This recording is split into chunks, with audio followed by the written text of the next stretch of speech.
And that's what climate change is about. It is literally, not figuratively, a clear and present danger. We are in the beginning of a mass extinction. The ability of CO2 to do the heavy work of creating a climate catastrophe is almost nil at this point. The price of oil has been artificially elevated to the point of insanity. That's not how you power a modern industrial system. The ultimate goal of this renewable energy, plan is to reach the exact same point that we're at now. You know who's tried that? Germany. 7 straight days of no wind for Germany. Their factories are shutting down. They really do act like weather didn't happen prior to 1910. Today is Friday. It is indeed Friday. That's right, Greta, you irrelevant pint-sized protester. It is Friday, and this is our own personal Friday protest, the Climate Realism Show, episode number 116. Climate Alarmist Messaging Decoded. Lies apparently work. Well, anyway, a very telling expose of a meeting between climate communicators appeared on Twitter last week. In it, pictures of a slideshow mentioned things like worst messages tested, electric cars, Green New Deal, frontline communities, big oil lied, climate pollution. In essence, that meeting described why climate alarmists have failed to capture the public's attention to their messages. And what they discovered in that meeting is that lies work better than facts. Yikes. We'll also discuss the revelations of the Supreme Court knocking down the Chevron Doctrine today and what that means for environment and climate. Plus, we'll examine what happened on the presidential debate last night related to climate. I'm your host, Anthony Watts, Senior Fellow for Environment and Climate at the Hartnett Institute. Joining me today is Steve Milloy of junkscience.com. He'll join us for expert commentary. He's been following and debunking these lies from the climate left for years. Plus, we have Dr. H. Sterling Burnett, Director of the Arthur B. Robinson Center at the Hartnett Institute, and Linnea Lueken, Research Fellow at the same. Welcome, guys. Happy Friday. Wow, what a week, huh? Oh, just this morning. Yeah, about 24 hours. Yeah, wow. I mean, it was just off the charts. I looked at the New York Times this morning and all the stuff that was on there about Biden, about the fact that the Chevron Doctrine had been cut down. I mean, it was like a huge win for us on the right in the paper this morning.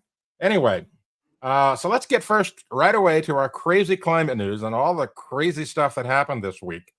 First of all, Olympic teams from the United States and other countries are going to bring their own AC units, air conditioning units, to the Paris Games despite their green environmental plan. I mean, what what a veritable slap in the face to that thing. We're not going to sit there and sweat just simply because you want us to be green. We want to win. Yeah, I thought heat was dangerous, and you can't have heat, especially if you're working in the outdoors. So if people are there, playing hard sports all day, what are they going to go back and sit in an 83-degree hotel room or at the cabins that they put up for them? No one's going to put up with that. Yeah, so I call this air conditioning apartheid. Because what's going on, so the Paris organizers have not put in air conditioning in the dorms. So rich countries are going to bring their own air conditioners. Poor countries don't have the money for this. I think the president of the Ugandan Olympic Committee told the Washington Post, we just don't have the money for it. And so you're going to have rich country athletes that are going to be cool, and poor country athletes are going to be hot. And, in addition to there not being air conditioning at the Olympics, there won't be French fries either, because apparently some sort of fire hazard when you make French fries. But what there will be is plenty of E. coli in the Seine for some of the swimming events. So it's a complete win for green. Yeah. So I wonder if they're going to say for the Winter Olympics, we're not going to provide heat. It's Paris. I mean, Macron is in so much trouble. He's called a snap election. I think it's going to be held while the Olympics are there. So he may be out of office before the Olympics are over. He green virtue signaled with this. Oh, we're going to be the greenest the most sustainable Olympics ever. And the West, the countries that can, as Steve pointed out, the countries that can afford it said, we're going to the Olympics to compete in an athletic event, and we're going to be in our top form, and we can't do that if we can't sleep at night because it's too hot. Yeah. Or if we're sitting out in the sun between events rather than sitting in a cool tent. So they are basically not only telling his sustainability vision to take a flying leap, but they're undercutting his effort, right? My suspicion is a few central air conditioning units in these dorms is less likely, will emit less carbon dioxide than everybody with their own portable air conditioning units. You might net increase in emissions. The carbon emissions associated with the freight to get it over there, Yeah, that's right. All together, you're almost certainly increasing emissions so he can virtue signal. Yeah. But I think there's some good news here for the French. I think the long and Anthony, correct me if I'm wrong, but I think the long range forecast is for cooler weather in Paris and all of Europe really during the Olympics. So global warming will be taking a vacation. Yeah. All right. So let's go on to our next one. I'm not sure it'll help the French athletes. All right. So speaking of air conditioners, this forecast in California has gone off the rails. Look at this. 10 days out. This is from the Apple Weather app, right? Which, in my opinion, is a piece of garbage. And one of the reasons I don't own an iPhone. But they're claiming 125 degrees next Sunday. This is Death Valley days type temperatures, right? And, of course, the Weather Service in Sacramento is stepping in on their social media and saying, no, this isn't right. This isn't right. It's a model. It's gone off the rails. And it has. And this is the same thing that happened with climate models. Some of these climate models just go off the rails for no reason at all and predict wildly hot temperatures in the future. And they even do it on the weather models. So that's one of the reasons you can't trust these things. Well, wow. I see you're all in agreement. Is this the sort of thing? Is this the sort of thing that's like a glitch with their particular system that they're using, updating to the app, or is this something that did someone actually look at this stuff and approve it to go up and say, yeah, this looks right? Yeah. Well, see, here's the thing. It's happened on 2 consecutive days. Yesterday, it was predicting 120 degrees in Chico the following Saturday. Then it dropped the Saturday temperature down to 114 degrees, which is within probability. But at the same time, it bumped up the Sunday temperature to 125 over what it was yesterday, 120 10 days out. So obviously there's some flaw in the programming. My suspicion is... Sorry, go ahead, Sterling. My suspicion is it's an AI produced forecast, and the AI is informed by climate alarm and climate models. Could be. Who knows? Anything's possible.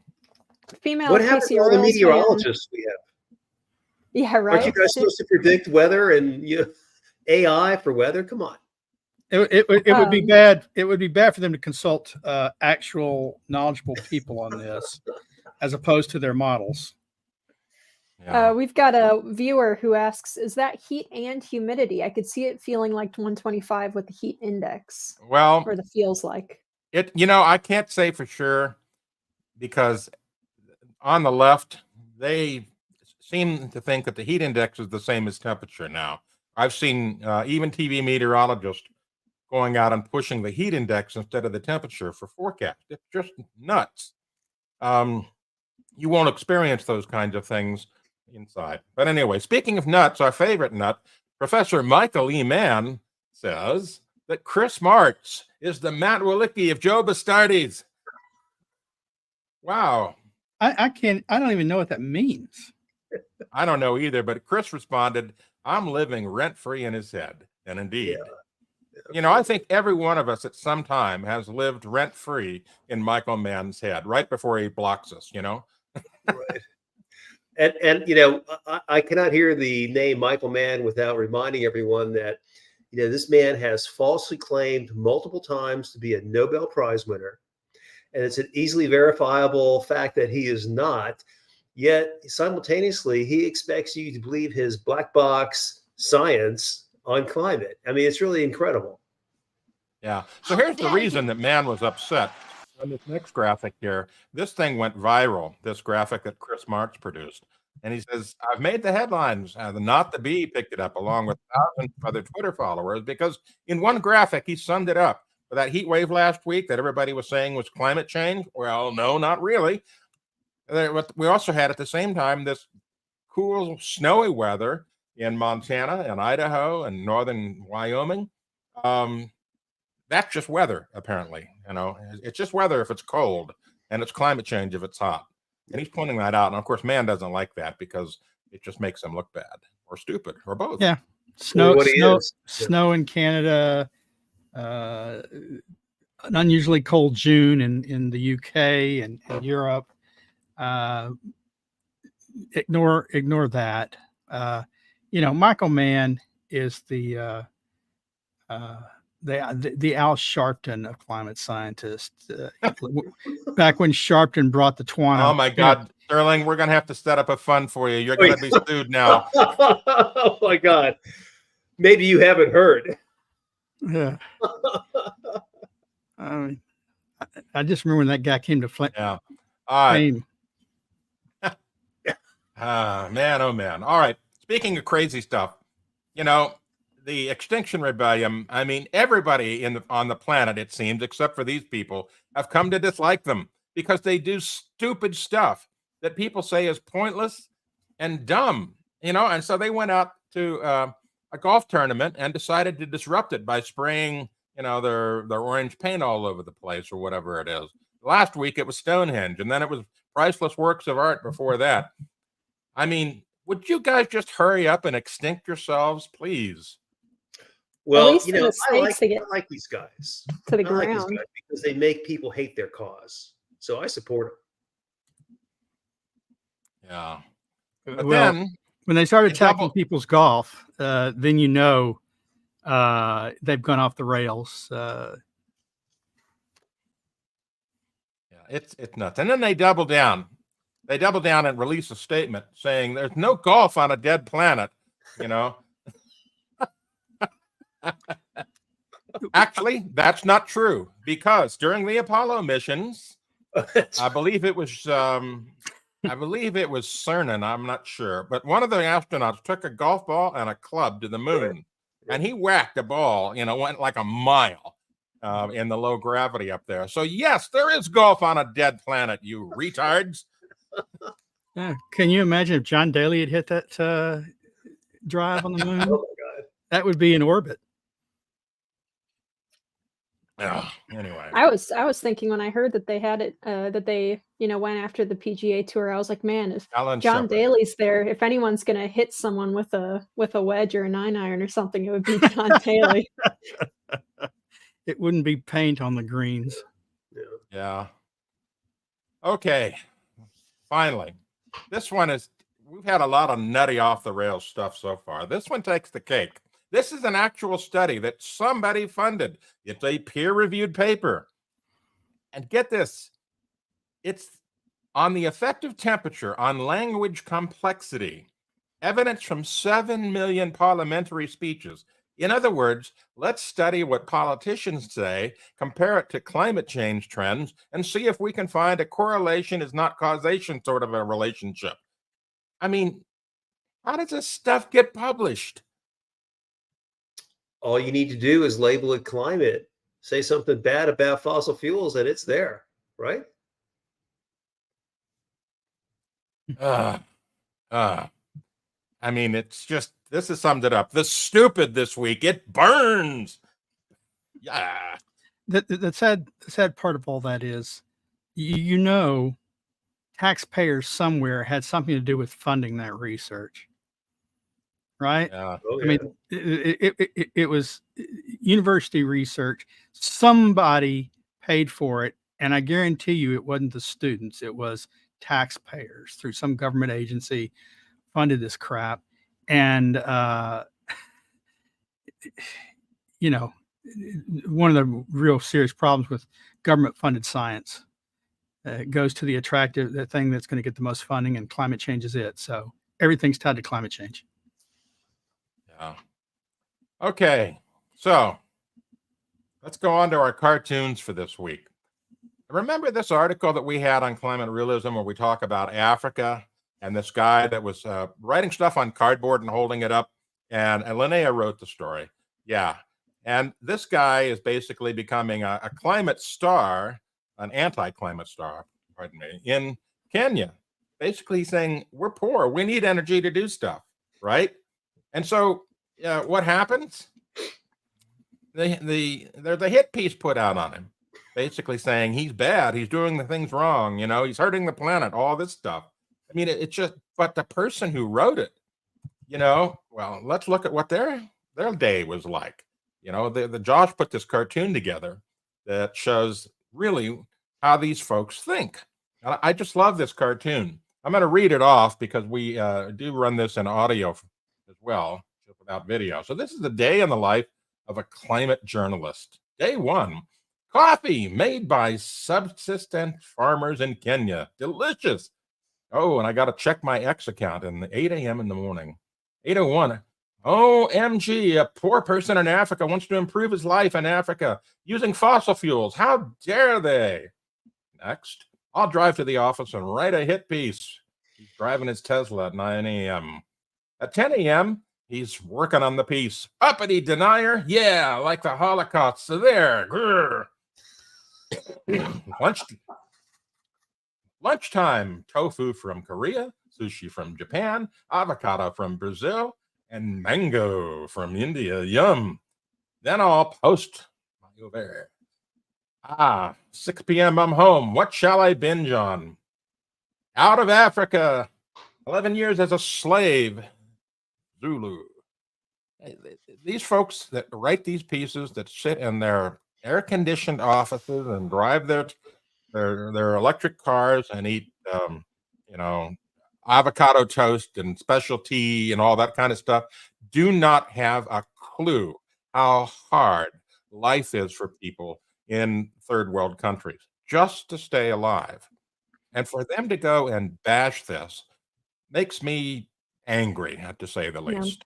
Well, and I want to point out too, so Jesper, all he does is he posts, pictures from his farm life and stuff, and he'll make these little signs where it'll say, if this would be a lot easier if I had access to a tractor and to, chemical fertilizers and stuff like that, which only fossil fuels can give to you. But in this particular BBC piece, the author himself is so unbelievably deceptive that, and I'm not the only one to point this out, but I'll read you just a brief sentence from that article that he wrote. He goes, "When we spoke, Jesper told me his beliefs are shared by many people in Africa. But I found that most users engaging with his X accounts are actually based in the US, the UK, and Canada." What an obvious bait and switch there. This guy, Jesper, lives in Africa. He is talking to people who are other sustenance farmers every single day. And he says, a lot of people agree with me on this. We would like to improve our lives. And this jerk from the BBC goes, well, actually, you're mostly followed on X, which is mostly populated by Westerners.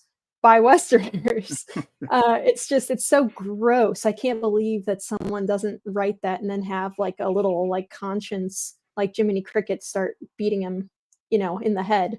I don't know how people do it.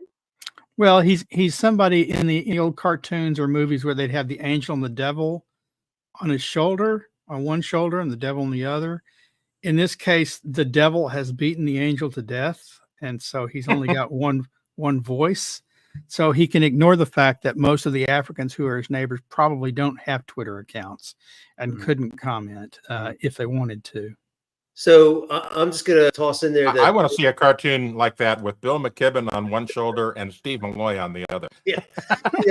So the Greens want to get rid of most people on the planet, and they want to start with the Africans, and they've been after the Africans for a long time. When EPA banned DDT in 1972, the people that paid the price were not Americans, but it was the poor black and brown people around the world where the ban was exported to, and tens of millions of people have died from malaria and other mosquito-borne diseases. And so climate is just the latest way that the West is trying to kill off Africa. You have the Biden administration is in trying to block natural resource development, trying to block fossil fuel production, agriculture in Africa. How are these people supposed to live and develop? How are they supposed to become as wealthy as we are so they can have, decent standards of living? Well, I mean, everywhere, all of Europe and the United States are trying to thwart them. And it's really sad. It's green colonialism. Yeah. I have a comment from one of our viewers that lives in South Africa that I think would be interesting to show here. He says, the successful farmers here in Africa build their own infrastructure and get zero help from governments or the United Nations.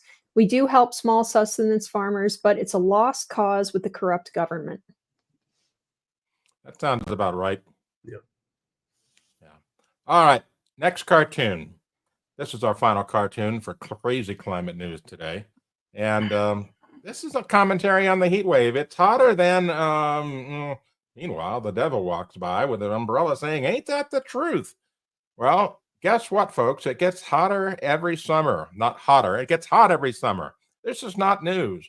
And as many people have pointed out over the last week, the so-called heat wave that we had didn't even break any records. Of course, the media went berserko over it, talking about how climate change is making it worse. But in the end, it was kind of like Biden's climate speech last night. There was a big nothing burger. Ugh. All right. Speaking of Biden's climate speech, let's talk about that. Now, Steve, I want you to give your commentary on it. And of course, Sterling and Linnea jump in, but let's watch what happened last night at the climate debate and what Biden said to everybody. And it's interesting. It's entertaining. Let's have that video. He hadn't done a damn thing for the environment. He pulled out of the Paris Peace Accord, Climate Accord. I immediately joined it because if we reach 1.5 degrees Celsius at any one point, there's no way back. The only existential threat to humanity is climate change. And he didn't do a damn thing about it. He wants to undo all that I've done. Well, of course he didn't do a damn thing about it. That was his agenda. Yeah. So it's always, for me, and probably for you guys too, it's really cringy to hear politicians talk about climate. It's something that we have done for decades every day. So we know it inside and out. And you have these guys that, don't really know anything, trying to formulate sentences under pressure, and it's just not going to work out. I credit President Trump for getting out Green News Scam, I think, which pretty much you don't need to know anything else. It's just Green News Scam. I'll note today that the New York Times tried to fact check Trump yesterday. Trump said that the Paris Climate Agreement was going to cost us $1 trillion, and Lisa Friedman of the New York Times, tried to fact check him by saying, "Oh, Biden only agreed to give $11 billion to poor countries for climate." Of course, that overlooks the whole Inflation Reduction Act, which Goldman Sachs has priced out as costing over $1 trillion in subsidies. So yet again, Trump was right again. And the New York Times was wrong again. And it also didn't include what they give to Africans as a pittance of what Americans are spending on the greener energy that he's enforcing on us to fight climate change, and the cost of the EV subsidies and the EV build out and all that stuff got to go in there. And that's more than $1 trillion. I like the fact that much to my ignorance, I didn't realize that Trump had pulled us out of the Paris Peace Accords, but I knew he pulled us out of the climate accords. But they never should have been in place, and by which I mean, not that just that it was a stupid idea. It is a stupid idea. There's no evidence that 1.5 degrees is an existential threat. At least he didn't call Trump. He admitted there's only one existential threat, and it ain't Trump. But there is no evidence that the Paris Accords will do anything to prevent climate change. And more importantly, if it is so important, it's a treaty. And Obama never submitted to the Senate. Trump pulled us out of it. Biden has never submitted it to the Senate. We aren't bound by an accord. You want the U.S. to be forced to cut emissions to meet some kind of international agreement. It's a treaty, and you submit it to the Senate and see if you can get a 2/3 majority or 3/4. I forget what it is. I think it's 2/3. 2/3 vote. You won't get it. That's why no one submitted it, by the way, because they know the Senate will reject it, and it'll be dead. So anyway, the climate issue really got overshadowed last night by the fact that Biden couldn't form a coherent sentence in most cases. He did a lot of mumbling and a lot of zoning. And so that's been the real debate. And of course, you know, he talked about Trump not doing a damn thing about climate. Well, if Trump gets back into the White House, you can bet he's not only not going to do a damn thing about climate, he's going to gut all those climate things out there if he can. Anyway, speaking of gutting things, wow, the Chevron Doctrine got blown up in the U.S. In the Supreme Court of the United States. It was announced this morning. Now, many of you may not be familiar with it, but what is it? Well, in simple terms, the Chevron Doctrine says that if a court cannot identify a clear congressional authority disapproving what an agency proposes to do, such as the EPA, the court should uphold the agency action if it is reasonable. So that's been struck down. That law has been struck down. And what it means is that rules like EPA's endangerment finding are now fair game for going on and attacking and getting removed. Right, Steve? Yeah, I think it opens up virtually all of what EPA has done since I've been doing this, starting in 1990. You know, Congress has written vague statutes with vague wording. EPA has given all these words, you know, controversial meaning, and knowing that it could survive review under Chevron. And as you said, Chevron gives deference to the agencies in interpreting statutes where there's vagueness. And so that is now over, and it's unequivocally over. Neil Gorsuch wrote that this decision is the tombstone of Chevron. So Chevron does not exist anymore. And you know, to put this in context now, so we have the 2022 decision in West Virginia EPA where Congress said, EPA, you can only do what Congress has authorized you to do. And then now we have this new decision overturning Chevron where the court has said, EPA, you must follow the exact language that Congress gives you. And if there's, you know, if interpretation needs to be done, well, it's going to be done by the judiciary, not EPA. So between those two decisions, I mean, EPA is between a rock and a hard place. And then if we have a Trump administration coming in where Trump controls EPA and the Department of Justice, which does all the litigation, I mean, EPA is kind of going to be shut down. And I can just see waves of over-regulation being overturned.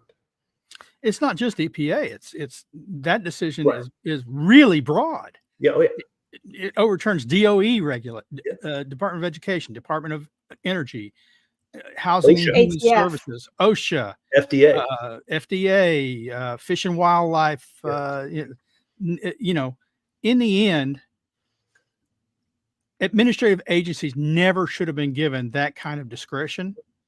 The court in Chevron created some kind of conundrum, the penumbra of regulation authority.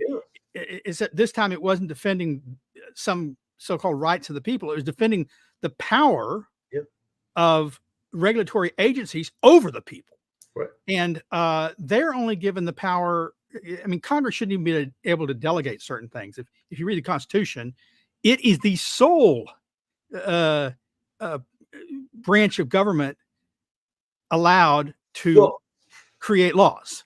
Right. And you can say, oh, well, it's too complex for them. Look, they're the ones that elected to do it. That's why I argue for what's called the REINS Act, which is regulations of the executive in need of scrutiny.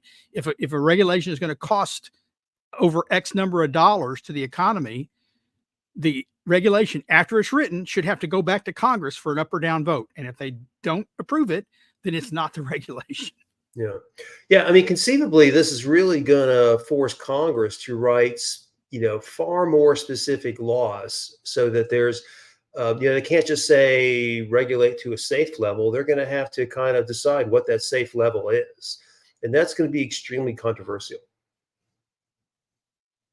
Yeah. So there's going to be a flood of lawsuits now. You can just bet by the industries out there that are affected to overturn thousands of regulations that have been implemented because of the Chevron Doctrine. I mean, the floodgates are open, folks, and everything is fair game at this point. Yeah.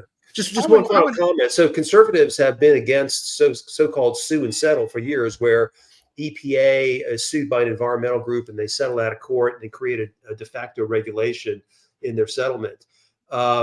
So, now this gives businesses and conservative groups the opportunity to do the same thing. And I don't know, I might all of a sudden decide that sue and settle is a great thing. Let's start a class action lawsuit against the EPA just because they, whatever. All right, let that alone. I'd like to point out, in my reading of, I haven't read the whole decision, but John Roberts said that this ruling doesn't necessarily overturn all the regulations that occurred before now. So, I mean, you might hope there's a flood of lawsuits to overturn past regulations. I'm not sure, especially if they've been on the books for a number of years, how successful those will be, because it may be dead going forward, but it doesn't necessarily imply they're going to revisit every ruling they've made so far. No, but they may not have to, Sterling. I mean, you may be able to petition the government, petition EPA. EPA can, start a new rulemaking. It just opens up.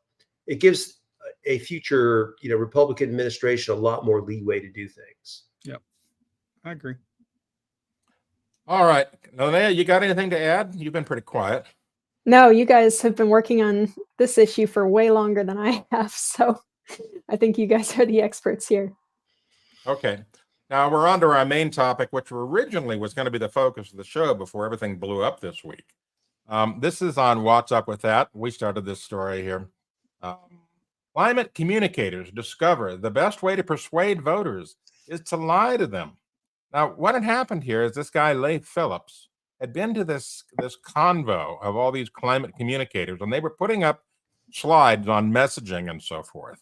And they're talking about their worst messages on climate change, basically how they're failing. And so they put out these messages that are just crazy, to try to scare people. For example, way back in 1989, there's an example of a very, very old climate lie that happened from the UN in 1989. And there's an Associated Press story that talks about this. And we've used this again and again, but basically it's from the United Nations, covered by the AP. And it says, this is in 1989, a senior UN official says entire nations could be wiped off the face of the earth by rising sea levels if the global warming trend is not reversed by the year 2000.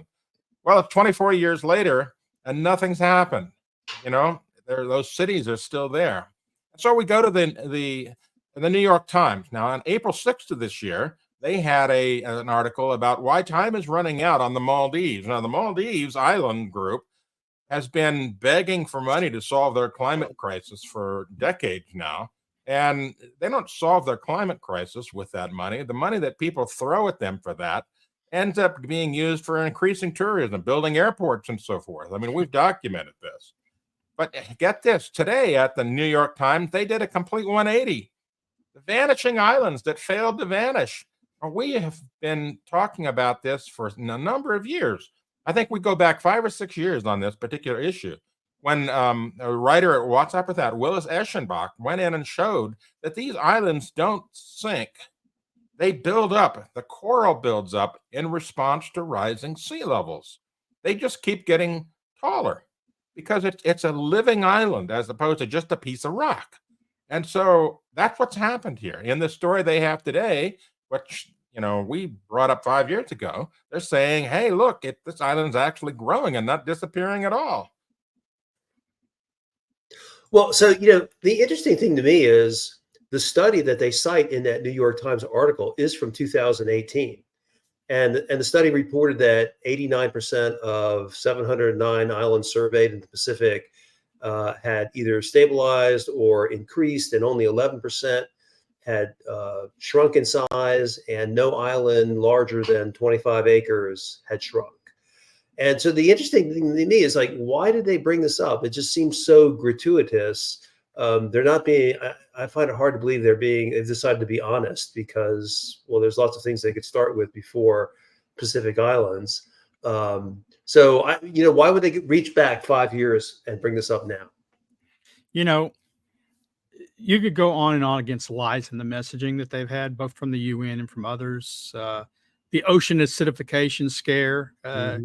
Look, people dip their feet in the oceans every day, as far as I can tell, and none of them walk out screaming, watching their flesh erode off their bones, unless they've been attacked by sharks. That's been happening more lately. So that was a bunk. It's still a bunk. There's no evidence the oceans are soon to become acidic. The UN itself, Pachauri, back when he ran the UN, he says, "Oh, the Himalayan glaciers have till 2030 they will completely disappear." And the scientists in the Himalayas said, "Where the hell are you getting that? We've done this study and there's no evidence of that whatsoever." And you look back in the UN report, it's like, "Oh, well, one environmental group said it, the blue literature, and we just said whatever it said." So it is the messaging. They understand scary stories sell, though polling seems to indicate it's selling less and less. People are getting tired of the lies. They're getting tired of the predictions that don't come true. But they have to lie because the facts aren't on their side. They have to lie because the data doesn't support their claims of a climate catastrophe or an existential threat. Yeah, I think the most offensive part of this is that they're presenting it as if this is new information. That, like, scientists just discovered that coral atolls grow with sea level changes, or they grow and retreat with sea level changes, when in fact Charles Darwin was the one who wrote the initial theory on how and why that happens, or how and why coral atolls appear the way that they are. So this has been well over 100 years in the making. And he actually got quite a bit of that theory right, actually, even though he was working on very incomplete information. And then in the 1950s, they did some core drilling surveys in some atolls and found, this goes down forever. There's thousands of feet of coral buildup here, and it appears to be changing depending on what sea level conditions were. So all the scientists who work in this area know this, and yet they just let this lie persist in the media. Why? It doesn't. Yeah, it's very fishy. With that, I propose that we give all of the media that covers climate in this way a Darwin Award. Well, I'll say this: I didn't know. I want to go back. I want to go back to the What's Up with That article, because here's the revealing part where they talk about the best messages that they've ever tested. And when they talk about testing messages, it means they're making stuff up. They're going out there and trying to find out what resonates with voters so they can make up stuff. And so the best messages that we've ever tested are, the green agenda will save on energy bills and lower energy costs. No, it doesn't. It's going to change your kitchen sink cost, creating good, stable jobs, investments in transit, infrastructure, manufacturing, R&D, clean energy, all that. That's all a lie. None of this stuff happens. Right. It's the exact opposite. The green agenda has made energy more expensive. It's made life more expensive, food more expensive, travel more expensive, electricity more expensive, everything more expensive. And that's the big lie. They push these things saying, it's going to be unicorns and rainbows, and it ends up being something entirely different. And it creates some jobs, but it destroys others. It's not a net creation. It's a trade-off. And so you're creating not as well paid installer jobs for solar panels and destroying petroleum engineers that make hundreds of thousands a year. It's ridiculous. Well, and I'm going to bring up the coal miners. The Washington Post years ago bragged about Obama killing 50,000 coal miner jobs, and those are all very well-paying jobs that produce the useful product that powered our economy.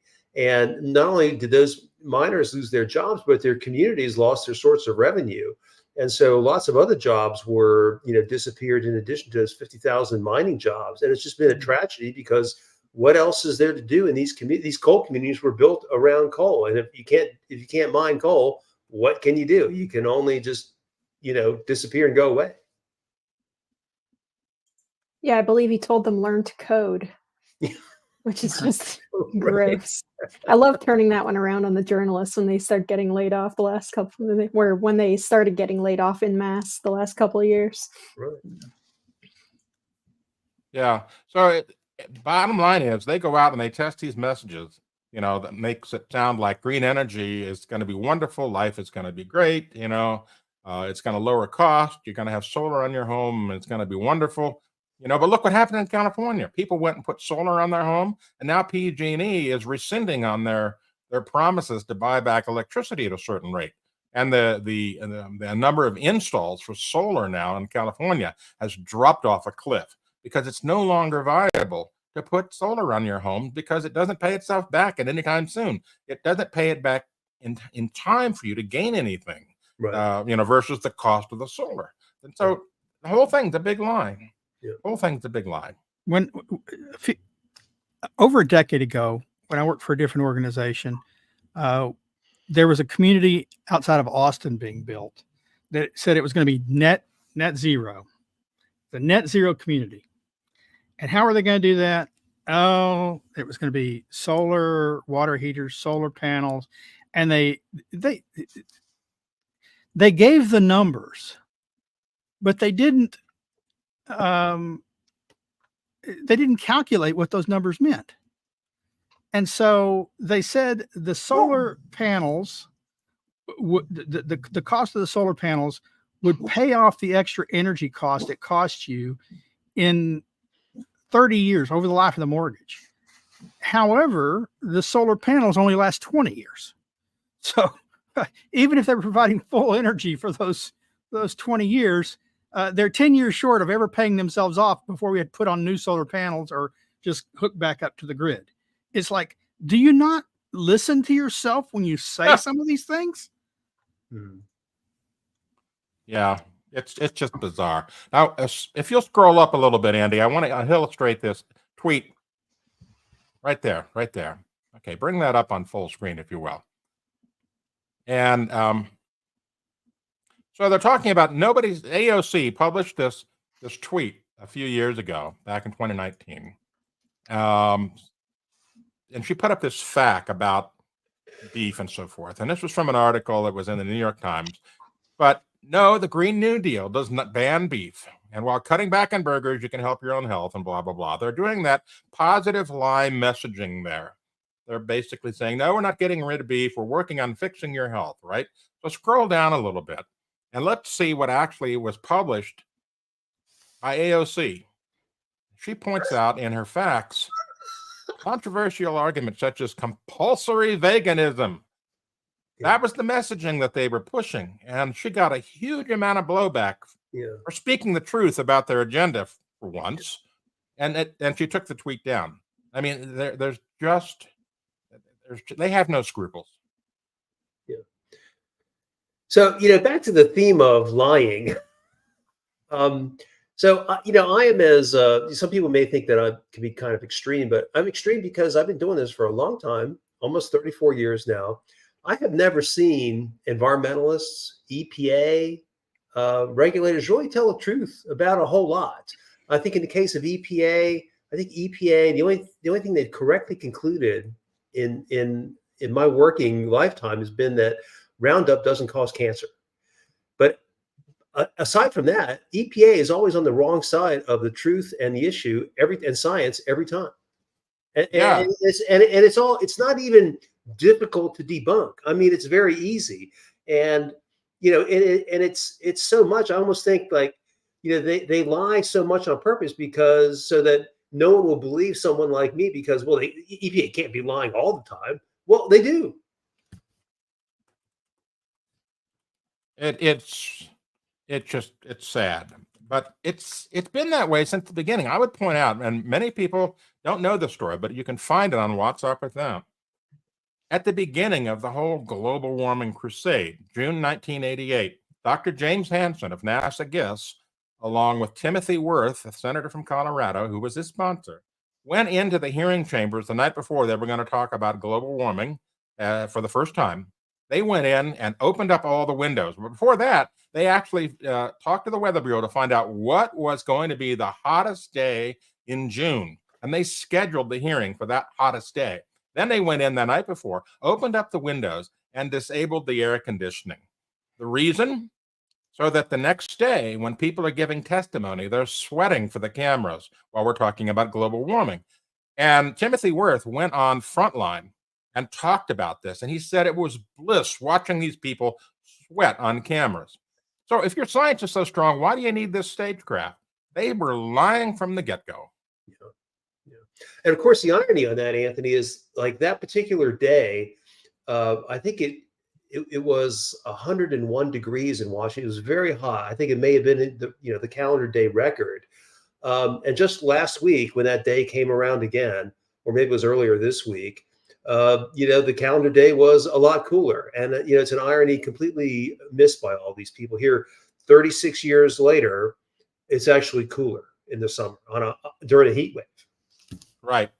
Right. And it's been that way for everything they message. They talk about a heat wave being unprecedented, or whatever. And it's a lie. They don't look at the 1930s. You go back and look at, the one thing that the EPA did message truthfully is the fact that they have a graph on their website that shows the heat index going all the way back to around 1890 or whatever. And in the 1930s, the heat indexes are not the heat wave index, is so much larger then than it is today. And they forget about this stuff when they talk about the current weather. And this is what people like Chris Marks do on X. They point out these facts, and then people go, wow, you're not giving us the truth. It's really the hottest ever, and we're going to die, and all this other stuff. The lying sells. Yeah, so I stand corrected. That's the other thing EPA has been honest about. Yeah. Well, honest about before they pulled it off, and you have to save it in the Wayback Machine, right? They were honest before they were dishonest. Well, actually, the Obama National Climate Assessment had this graph or a line drawn version of it, and then somehow this appeared on EPA. So I don't know. Yeah, it's strange that they haven't taken it down yet. Yeah. I mean, a good example of a lie is the National Interagency Fire Center. Now, a few years ago, we had data that showed wildfires all the way back into the around 1926, I believe, is when they started with the data. And it showed from around 1926 to around 1940 or so, there was a huge amount of wildfire in the United States, huge amount. And compared to present day, it was like an order of magnitude bigger. Right. So what happened is that started to be a talking point for climate realists like us. And we were using that data to show that, hey, it's been worse in the past with wildfires in the United States. So what happens? The Interagency Fire Center makes a declaration. Well, that data back then, it's no good anymore. We discovered that it wasn't, measured correctly and so forth and so on. Even though there were peer-reviewed papers that used that data, they just basically said, we're only going to display it since around 1985, I think it was. And so now, all of a sudden, there's a positive trend to the wildfires in the United States where they can say, see, told you, while ignoring all the other data. And again, it's a lie. It's a lie of omission. Yeah. Earlier this week, there was a study in Nature claiming that wildfires had increased over the past 20 years, the number of wildfires anyway. And so I just, it takes like less than a minute to debunk this crap. I found a Nature paper from a couple years earlier that showed how wildfires globally have dropped off a cliff since the 1930s. And, even in the last 20 years, wildfire acreage burned has declined. The number of fires has increased, but of course, it's probably due to changes in how we count and what we count and things like that, and more opportunities for people to set fire, because the woods are increasingly mismanaged. But you're absolutely right. I mean, this is a great example of where they just chop off the data and manipulate the data to prove what they want. I want to say, Steve, even where in the West you've seen an increase in wildfires in the Western United States, they're lower than they were historically, when they had tremendous. They had 2 to 4 million acres wildfires, decade after decade, year after year, historically. They're not that every year now. But more importantly, my understanding is that climate change is a global phenomenon. And unless we say it isn't. Until we want to ignore the global data. But the global data from NASA and the European Space Agency agree. Wildfires are down 20 to 25% over the last 3 decades. That's what the data shows. So there's no increase in wildfires. Yeah, no, agree. There's a regional increase, and it's due to the things you said, a change in forest management, a radical change in forest management. But the point is, despite all the CO2 emissions, wildfires are down. And who says so? NASA and the European Space Agency. They agree. Right. Globally. And, but what are you going to do? They have control of the media. They have control of the educational system. And so they push these omissions and these lies basically for propaganda purposes, because it sells. And when it sells, it creates funding. It creates donations. There's a whole industry now about climate change. And that's why it's so hard to stamp this out with facts. They don't care about the facts. They only care about whether their messaging is effective and whether we can make money on it at this point. Yeah. Well, not to pat ourselves on the back, but we kind of do a remarkable job of beating this stuff back. There's just a handful of us. They have trillions of dollars. Every major media, even conservative media, is often terrible on our issues, just repeating myths. So I think we do a pretty good job pushing back. We got a lot more work to do, and I think we'll be fully employed though for decades. All right, we're going to move to our question and answer period now. Linnea, take it away. Sure thing. Okay, we've got a good number of questions today. I'm going to start with one of our resident alarmists often asks questions, because I think that this is actually a good thing to hit out of the park very easily. This is about Exxon New. All right, question. Did oil companies hire scientists to study the effect of oil and gas production and use? And when they said it would lead to climate change, they ignored them and spread misinformation. That's the old Exxon lied thing. Yeah. Well, yeah. So look, Exxon talked about climate change since James Hansen and before. I mean, the U.S. government was LBJ, the Johnson administration had there was a report on climate change to the president. So the government knew before Exxon knew. But let's be clear. Knew what? Exxon didn't hire scientists to study climate change. They had scientists on staff, and they examined the impact of emissions. And some of them came to one conclusion, and some of them came to a very different conclusion. It wasn't as if the scientists at Exxon spoke as one. But you know what? Exxon is not a scientific or a government agency. It's in the business of making money by satisfying customers, and they sell a product that we use. They didn't lie about that. This is an addiction. Bush was idiotic when he said we're addicted to oil. We're not addicted. No one joneses if they don't go out and drive every day, or goes to the pump and pump some gasoline. It's something we use because it is useful. Fossil fuels are useful. They make life better. And Exxon didn't have to tell us that or lie about that. We know that from experience. Even the cities, even the states that are suing the oil companies continue to use fossil fuels as they sue them. They probably drive to the courthouse in fossil fuel vehicles. And if Exxon knew, that means they were right. And I'm trying to figure out what Exxon has been right about climate. And no one has ever told me what Exxon has ever been right about on climate. So they produce, like Sterling says, they're great at producing oil. I don't know that they're any better at climate than Michael Mann. All right. So here's our next question goes to Anthony. Trump did well last night, but missed an opportunity when asked about the warmest ever in the climate crisis. Should he have a GOATS weather station at Mar-a-Lago and or the White House? Yeah. Well, I'm going to respond to that very simply. We have ways. We are working on these things. Yeah. Well, hey, Oh. if Trump wants to place one at Mar-a-Lago and he can find a place that a space that complies with NOAA's quality control, we'd be happy to have one there. Yeah, Yep. I'll volunteer to go set it up.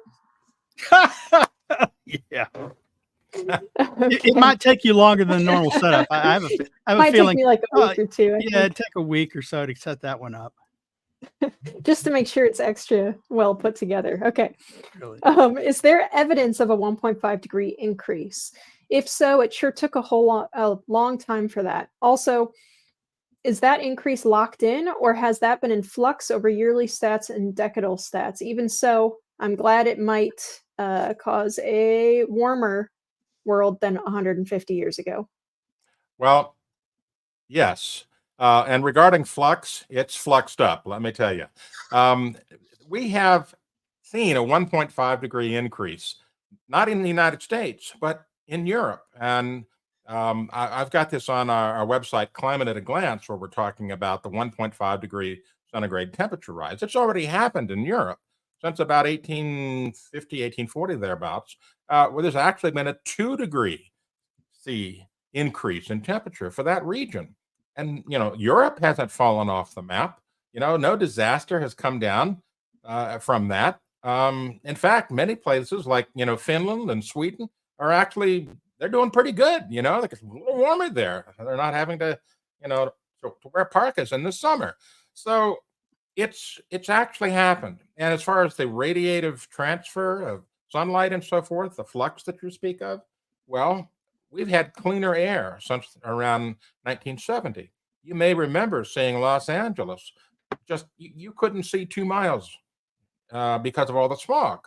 And so that would filter out the sunlight. It would reflect the sunlight back into space. Now that we've cleaned up pollution in lots of places, or rather exported pollution to China, which is really what happened, we've seen radiative numbers for sunlight hitting the ground increase. And so what does that do? It warms the ground, which warms the air, which brings up the temperature. That's, in some cases, people claim that's global warming. Well, it sort of is. But, in China, where they've got so much pollution now, where we've exported so much of our industry and manufacturing to buy back from China, you now see cooler temperatures in a lot of places because sunlight's not getting through past the pollution. Yeah.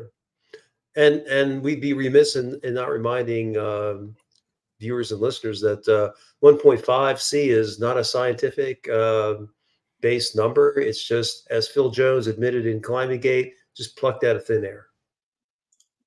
Yeah, we had a question that was asking that as well. Remind us where that limit came from. Well, I think it came from a either 1980s or 1990s paper by an economist who suggested limiting temperature increase to 2.2 C. And that's what Phil Jones was actually commenting about. And I believe during Paris, it just got ratcheted down to 1.5 C because, if 2 C is going to cause hysteria, then 1.5 C will cause more hysteria. Yeah, it was a political decision. There's no scientific basis for it. Yeah. Oh, I'm sorry. It was consensus, which tells you right there it's not scientific.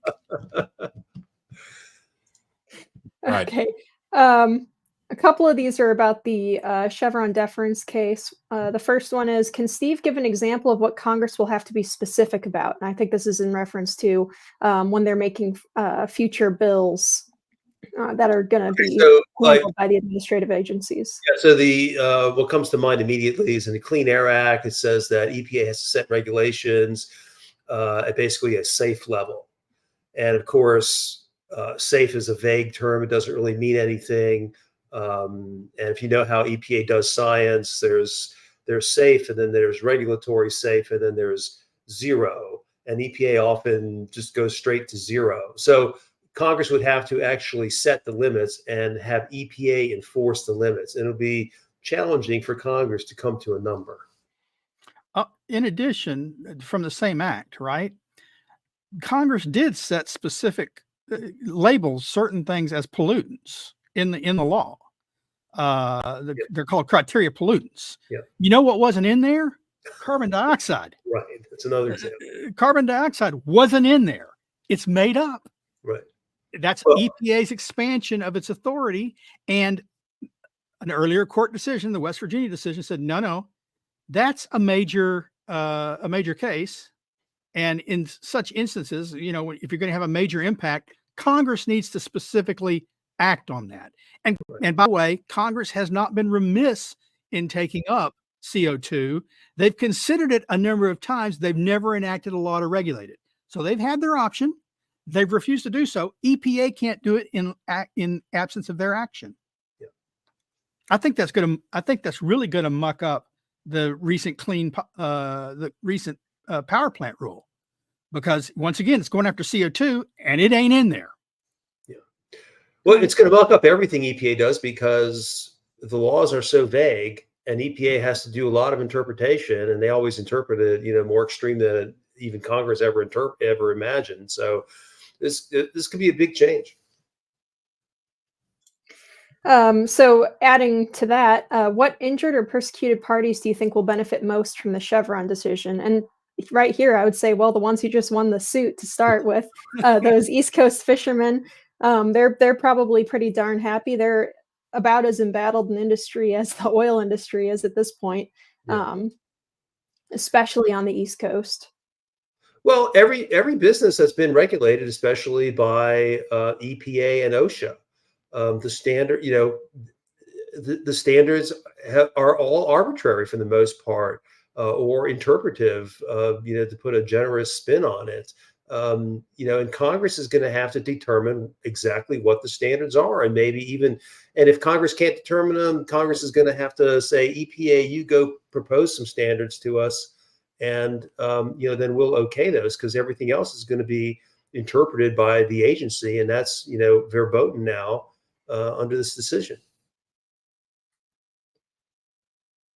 This one's also for you. What do you think about the repeatability crisis in science? Or could you explain what that is? Well, so I've been publishing junk science now since junkscience.com since 1995, and most of what is published is junk science. I mean, there are myriad journals that publish crap all the time, especially for epidemiology. We saw during COVID what passes for science, which is just nothing. And so, we're at a point now where you can pay journals to publish your study, and it's all just junk. There's just so much stuff out there. We're not really learning anything new compared to how many journals we have. It's just but of course, no one has time to go back and check all this work, and the peer review process doesn't really work. Science is not what it's cracked up to be. People have thought that scientists are some sort of special breed of human that doesn't lie, but scientists are just like everybody else, and they have the same faults as used car salesmen, for example. And in a lot of cases, they're worse than used car salesmen, because at least the used cars will get you off the lot. Hopefully. All right. This is a tongue-in-cheek question from Chris. He says, why is it that inadequately educated idiots believe and promulgate lies? There's your answer. Okay, and I have another funny question that I'm just going to throw up here for a second for everyone to laugh. I have a serious question. Why didn't the hobbits just ride the eagles to Mount Doom? I love getting this question on this show. It's very pertinent and important for us to cover. Thank you very much, Skilla Dunge. Okay, here's a serious one. Is it better to not display the old data, like with the wildfires, or to adjust it, like with temperature data?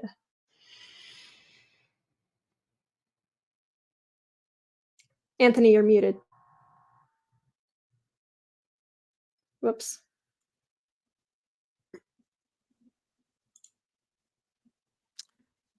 Okay, I'll kick Anthony, you're muted, Anthony.